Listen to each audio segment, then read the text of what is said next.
এই কবিতায় ইতালীয় রাষ্ট্রচিন্তাবিদ নিকোলো মেকিয়াভেলির সেই নিষ্ঠুর রাজনৈতিক দর্শনকে ফুটিয়ে তোলা হয়েছে, যেখানে শাসক তার ক্ষমতা টিকিয়ে রাখতে জনগণকে ইচ্ছাকৃতভাবে অভাবী ও ব্যস্ত রাখেন।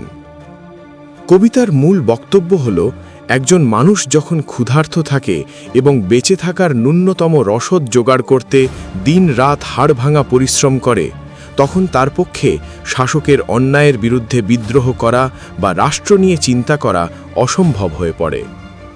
শাসকের কাছে জনগণের প্রাচুর্য মানেই হল বিদ্রোহের ঝুঁকি, কারণ সচ্ছল মানুষই প্রশ্ন তোলে এবং অবাধ্য হয়। তাই শাসক সাধারণ মানুষকে কেবল বেঁচে থাকার মতো যৎসামান্য দিয়ে এক অনিশ্চিত পরিস্থিতির মধ্যে বন্দী করে রাখেন। পরিশেষে কবিতাটি একদিকে যেমন শাসকের চরম নিষ্ঠুরতা আর শোষণের চিত্র তুলে ধরে, অন্যদিকে তেমনি শোষিত মানুষের দীর্ঘশ্বাস ও ভবিষ্যতে কোনো এক গণজাগরণের সুপ্ত আশার ইঙ্গিত দেয়। শৃঙ্খলিত স্বপ্ন ও রূঢ় রাজদণ্ড। শঙ্কর পাল। ক্ষুধার আগুনে পুড়ে ছাই হয় রাজদ্রোহের নীল শ্লোক। পেটের দায় নতজানু এখানে তৃষ্ণার্থ জনারণ্য। আমাদের ঘাম আর রক্তে লেখা হয় শাসকের জয়গান, অথচ আমাদের কুটিরে শুধু কান্নার বিষণ্ণ পণ্য। তুমি চাও আমি ব্যস্ত থাকি রুটির ওই মিছে ঘ্রাণে, যাতে কোনোদিন চোখ তুলে না দেখি তোমার সিংহাসন। ক্লান্ত দেহে যখন অবসাদ নামে হাড় ভাঙা খাটুনি শেষে, তখন কি আর মনে থাকে তোমার অন্যায়ের আয়োজন? তোমার সমৃদ্ধি গড়ে ওঠে আমাদের পাঁজরের কাঠামোয়, আমাদের চিরস্থায়ী অভাবই তোমার ক্ষমতার শক্ত ভিত। আমরা যখন ডুকরে কাঁদি এক মুঠো ভাতের হাহাকারে, তুমি তখন অট্টহাসিতে রচিয়া যাও জয়ের নতুন সঙ্গীত। হে নিষ্ঠুর অধিপতি, তুমি ভয় পাও আমাদের অবসরকে, ভয় পাও যখন আমাদের জঠরে থাকে সামান্য অন্ন, কারণ তৃপ্ত মানুষই প্রশ্ন তোলে, অবাধ্য হতে শেখে। তাই আমাদের রাখতে চাও তুমি চিররিক্ত ও দিন ধন্য।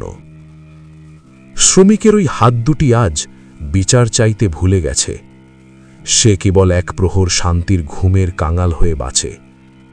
তুমি জানো, প্রাচুর্য মানেই ষড়যন্ত্রের বিষাক্ত বীজ, তাই তলোয়ারের ধারেই আমাদের নিয়তি অবিরত নাচে।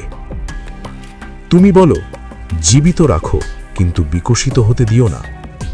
টুকরো টুকরো দয়ায় আমাদের কৃতজ্ঞ করে রাখো।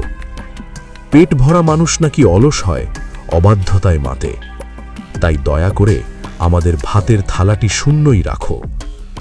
আমরা কেবল বেঁচে থাকি শাসনের জাঁতাকলে পিষ্ট হয়ে। আমাদের কোনোদিন জাগরণ নেই, নেই কোনো প্রতিবাদ। খাঁচার ভেতর বন্দি পাখির মতো ডানা ঝাপটে মরি।